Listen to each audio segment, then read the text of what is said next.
जय सच्चिदानंद जी। आज का शुभ सत्संग 28 जनवरी दिन बुधवार। गुरमुख प्रेमियों, बीते दिन 27 जनवरी को सन 2003 में श्री परमहंस अद्वैत मत श्री श्री 108 श्री पंचम सद्गुरुदेव जी महाराज जी के आदेशानुसार रोगियों की जांच सेवा के लिए महानगर दिल्ली के कृष्णा नगर क्षेत्र में Shri Anandpur trust charitable diagnostic centre का शुभ मुहूर्त दिनांक 27 जनवरी सन 2003 सोमवार के शुभ दिन किया गया था। आज के सत्संग का शीर्षक है विचार दिशा। आज का सत्संग श्री विवेक धाम आश्रम बेंगलोर से पूज्य महात्मा जी के द्वारा बड़े ही प्रेम शब्दों में फरमाया गया है। आज के सत्संग का पूरा लाभ हम सभी गुरमुख प्रेमियों को प्राप्त करना चाहिए। अगले स्वर पूजनीय महात्मा जी के होंगे। तेरे इनायत से हमें मिलता चैन करा। उठो गुरमुख उठो। श्री गुरु महाराज जी का हुक्म है गुरमुख उठो। श्री गुरु महाराज जी का हुक्म है गुरमुख उठो। बोलो जयकारा बोल मेरे श्री गुरु महाराज की जय। लाया है खींच दरबार तेरे फूलों जैसा तेरा प्यार मुझे, तेरा प्यार मुझे लाया है खींच दरबार तेरे फूलों जैसा तेरा प्यार मुझे, तेरा प्यार मुझे। यूं भी था मेरे मन मंदिर में सदियों से तेरा इंतजार मुझे, इंतजार मुझे। लाया है खींच दरबार तेरे। किस मुख से तेरा गुण गान करूं, क्या कहूँ कोई तुझ पे कविता।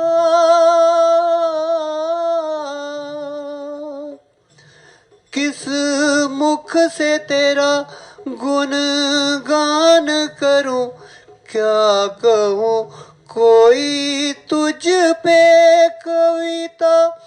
हर कदम तेरा है परिक्रमा, हर शब्द तेरा भगवद गीता, भगवद गीता। तन मन को निर्मल करता है तेरा अमृत सा दीदार मुझे, दीदार मुझे। लाया है खींच दरबार तेरे फूलों जैसा तेरा प्यार मुझे, तेरा प्यार मुझे।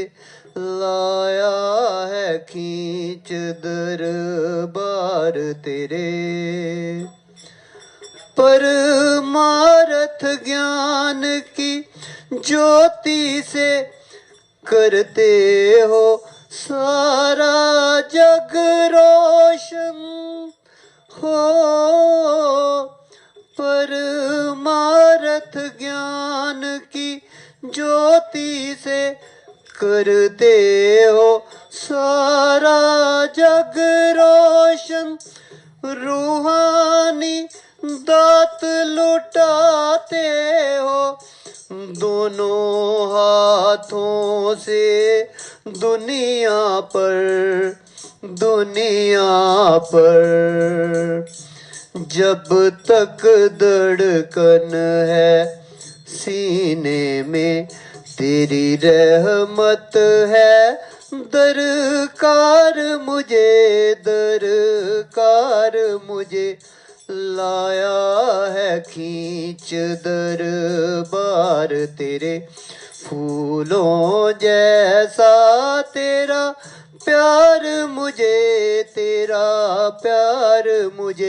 लाया है खींच दरबार तेरे।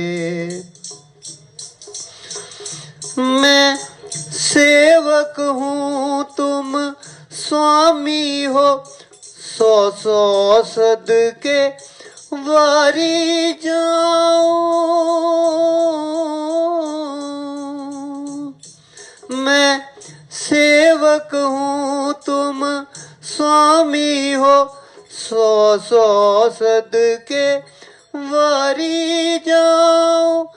तेरे प्रेम प्यार की खुशबू से श्वासों को हर पल महकाऊं। तेरी सेवा सिमरण का सतगुर मिलता ही रहे। आधार मुझे लाया है खींच दरबार तेरे फूलों जैसा तेरा प्यार मुझे लाया है खींच दरबार तेरे। बोलो जयकारा बोल मेरे श्री गुरु महाराज की जय। सौभाग्यशाली गुरमुखों, अपने मन एवं चित्त की समस्त वृत्तियों को सब ओर से एकाग्र करते हुए अपने नेत्रों के सन्मुख विराजमान श्री हजूर सतगुरुदेव दाता दयाल महाराज जी के सुंदर पावन कल्याणकारी श्री दर्शन दीदार करते हुए मिलकर बोलो जयकारा बोल मेरे श्री गुरु महाराज की जय।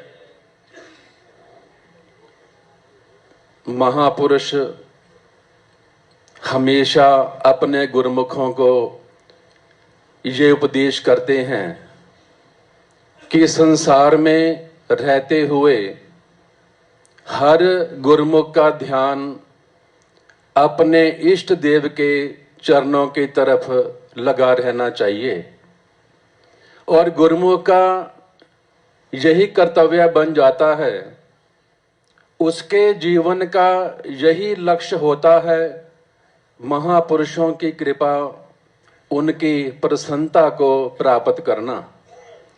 और साथ में महापुरुष ये भी उपदेश करते हैं, अगर गुरुमुख अपने लक्ष्य को प्राप्त करना चाहता है तो उसके लिए जरूरी है वो महापुरुषों की आज्ञा की पालना करे।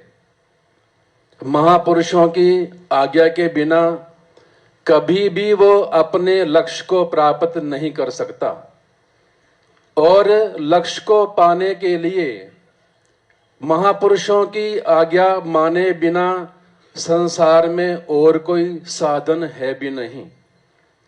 गुरुमुख भली भांति जानते हैं, इसलिए वो हमेशा महापुरुषों की आज्ञा को शिरोधार्य करते हैं। गुरुमुख हमेशा विचारों से रहित अपने आप को बनाते हैं, अपने दिमाग को, अपने मन को हमेशा अच्छे विचार देते हैं, क्योंकि जैसे विचार इंसान अपने दिमाग को देता है, इंसान की कार्यवाही भी वैसे हो जाया करती है। अगर विचार पॉजिटिव दिए हैं, सकारात्मक हैं, तो इंसान का जीवन सुखमय बन जाता है, उसकी कार्यवाही भी अच्छी हो जाती है। अगर उसने अपने नेगेटिव विचार दिमाग को दिए तो उसकी सारी कार्यवाही भी उल्टी हो जाती है, क्योंकि इंसान का दिमाग उतना ही काम करता है जितने जैसे उसको विचार दिए जाते हैं। उदाहरण के तौर पर एक जहाज दिल्ली से बंबई के लिए उड़ा। रास्ते में घने बादल आए तो जहाज उसमें से गुजर रहा था। आपसे बहुत लोगों ने जहाज की यात्रा की होगी, तो एयर होस्टेस उस टाइम अनाउंसमेंट करती है, देवी और सज्जनों, जहाज बादलों में से गुजर रहा है, अपनी सीट को सीधा कीजिए, बेल्ट को बांध लीजिए और रिलैक्स आराम से बैठ जाइए। जब यात्री ये अनाउंसमेंट सुनते हैं तो सारे रिलैक्स आराम से बैठ जाते हैं। अगर इसकी बजाय वो ऐसी अनाउंसमेंट करे कि हमारा जहाज घोर बादलों में से गुजर रहा है, किसी को कोई टेंशन लेने की जरूरत नहीं है, सब कुछ ठीक हो जाएगा, अगर ऐसे ही विचार यात्रियों को दिए जाते हैं तो यात्रियों के दिमाग में टेंशन खड़ी हो जाएगी और जहाज में भगदड़ मच जाती है। चीज वही है, कैसे विचार इंसान को दिए उसकी कार्यवाही भी वैसे हो जाया करती है। ठीक उसी प्रकार गुरुमुख जन जब सुबह उठते हैं तो हमेशा पॉजिटिव विचार अपने दिमाग को दें कि मैंने भक्ति के नियमों की पालना करनी है और मैं कर सकता हूं। मन इस मेरा कुछ नहीं बिगाड़ सकता, मेरे साथ महापुरुषों की शक्ति काम करती है, ताकत काम करती है, मैंने आरती पूजा का नियम करना है, मेरे पास बहुत समय है, मैंने 2 घंटे का सिमरन करना है। जब रोजाना ऐसे विचार हम दिमाग को देते हैं तो हमारा दिमाग भी वैसे काम करना शुरू कर देता है। अगर दिमाग को उल्टे विचार देंगे कि भक्ति करना बहुत मुश्किल है, आरती पूजा करने का समय नहीं है, भजन करने का टाइम नहीं मिलता, काम बहुत है, लोड बहुत है, तो वैसे विचार जब दिमाग को जाते हैं तो हमारी कार्यवाही भी वैसे ही बनती चली जाती है। इसलिए गुरुमुख को चाहिए हमेशा अपने दिमाग को भक्ति के अच्छे विचार ही देवे। इंसान दुखी परेशान क्यों है? इसलिए परेशान है कि उसके दिमाग में विचारों का ढेर लगा पड़ा है। 10-20 साल पहले किसी से लड़ाई हुई तो आज भी विचार दिमाग में घूम रहा है कि मैंने उससे इस बात का बदला लेना है। दिमाग पर इतना बोझ बढ़ा हुआ है, अगर किसी ने पहाड़ पर चढ़ना हो, उसके ऊपर 40-50 किलो का वजन लाद दिया जाए तो वो कभी भी पहाड़ पर नहीं चढ़ सकता। जब तक वो बोझ से मुक्त नहीं होता तब तक वो पहाड़ पर कभी भी चढ़ नहीं सकेगा। ठीक उसी प्रकार जब तक हम विचारों के बोझ से आजाद नहीं होते तब तक हम कभी भी भक्ति के मार्ग में तरक्की नहीं कर सकते। भक्ति के मार्ग में तरक्की करने के लिए जरूरी है हम विचारों को छोड़ दें। विचार तो दिमाग में रोजाना आते हैं, कहते हैं लगभग 60,000 विचार रोजाना इंसान के दिमाग में आते हैं। रोजाना 60,000 आए और सालों साल से भरे हुए हैं। इसलिए हम महापुरुषों के चरणों में यही शिकायत करते हैं, हमारा मन नहीं लगता, भजन पर बैठते हैं मन दौड़ता है, विचार दूसरे दूसरे आते हैं, क्योंकि हमने विचारों को कभी छोड़ा ही नहीं है। जब तक विचारों के बोझ से आजाद नहीं होंगे तो भला हमारा नाम सुमरण में कैसे मन लग सकता है। जन्मों जन्मों से विकार भरे पड़े हैं, विषय वासनाएं भरी पड़ी हैं। जब तक विषय वासनाएं खत्म नहीं होंगी तो भक्ति का रस आना बड़ा मुश्किल हो जाता है। एक बार 2 चींटियां आपस में मिली, एक दूसरे का हालचाल पूछा तो दोनों ने एक दूसरे का निवास स्थान बताया कि हम कहाँ कहाँ पर रहती हैं। पहली चींटी कहने लगी, मैं शक्कर के पहाड़ पर रहती हूँ, और दूसरी कहने लगी, मैं नमक के पहाड़ पर रहती हूँ। पहली चींटी ने सोचा, शक्कर तो बहुत मीठी होती है, नमक बहुत खारा होता है, मैं इसको अपने पास निमंत्रण देती हूँ ताकि इसको मालूम भी हो कि शक्कर कैसी होती है और शक्कर का स्वाद कैसा होता है। दूसरी चींटी ने निमंत्रण स्वीकार किया। एक दिन जब उसके पास पहली चींटी के पास जाने की तैयारी करने लगी तो सोचने लगी, क्या पता शक्कर कैसी होगी, मैंने कभी देखी नहीं, ना कभी चखा है। तो उसने अपने मुंह में नमक का ढेला डाल लिया। पहली चींटी के पास पहुंची, उसने उसका बड़ा मान सम्मान किया और खाने के लिए शक्कर परोसी। जब उसने शक्कर खाई दूसरी चींटी ने, तो पहली चींटी ने देखा कि दूसरी चींटी के चेहरे पर मिठास का कोई भाव ही नहीं है, कोई खुशी का अनुभव ही नहीं है। तो वो सारी बात समझ गई। उसने बड़े प्रेम से दूसरी चींटी का मुंह खुलवाया तो क्या देखा, गले तक सारा नमक भरा पड़ा है। उसने कहा, पहले सारे नमक को थूको, उसके बाद शक्कर खाओ। दूसरी चींटी ने जब सारे नमक को बाहर निकाला, उसके बाद जब शक्कर खाई तो उसका स्वाद ही अलग था। उसे बड़ा आनंद आया, क्योंकि उसे पहले अपने वाला रस छोड़ना पड़ा, फिर जाकर के उसको दूसरा रस मिला।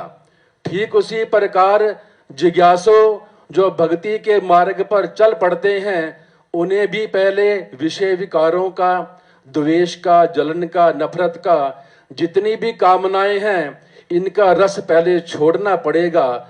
उसके बाद जाकर के उनको भक्ति के रस का अनुभव हो सकता है।